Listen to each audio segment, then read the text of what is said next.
Today we're talking about all things pre-approval and why it's important that you get one.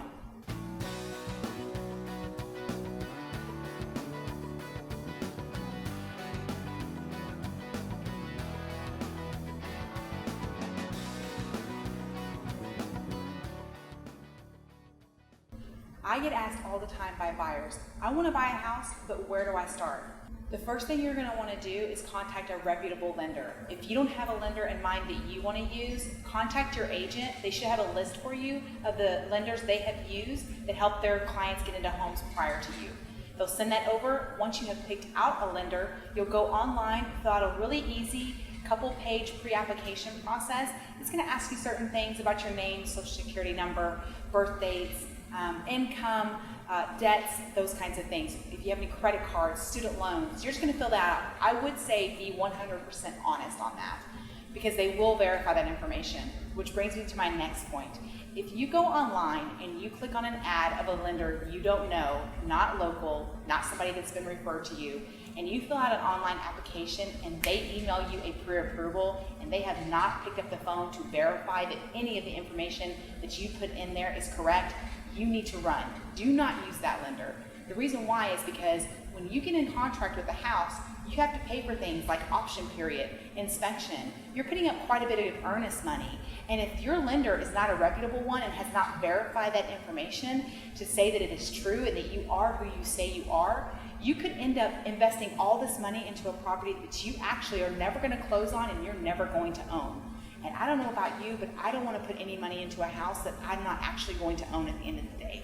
I don't have that extra money sitting around, and chances are you probably don't either.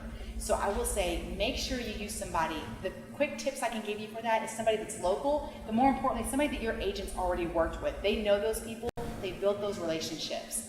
So once you've gone online and you have actually filled out your pre-approval form, you will be asked to verify information. The information they're going to ask you for are going to be things like your last couple of months worth of bank statements, pay stubs, your last 2 years W-2s, and your tax returns, just to name a few. Depending on what information you've provided, they're going to ask you for different documents. Those are kind of the staples. So if I were you, I would just go ahead, have those documents ready. It just helps the process. The other thing is once you have been verified of everything that you've entered into your application is actually true by your lender, they will send you over your pre-approval letter.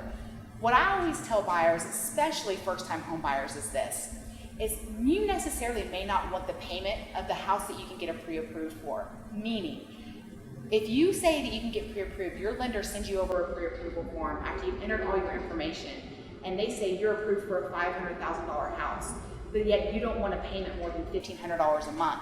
That includes taxes, insurance, and your principal. You're going to need to tell your lender that.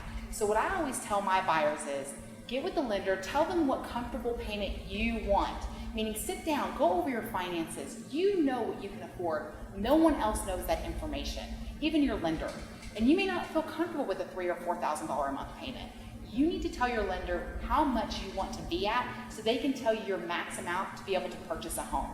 The last thing you want is to be able to get approved for a property and then you find out later the payments are twice as much as you want to afford or that you can't afford. Then you have to back out a contract. You don't want that either. Again, you have invested money and time into this property. You want to know that you can close on it. So in closing, I would say get with your agent. They're going to get you with a reputable lender. Fill out that pre-approval, get that filled out, have them send you a good pre-approval letter, and then do my favorite thing, which is go shopping.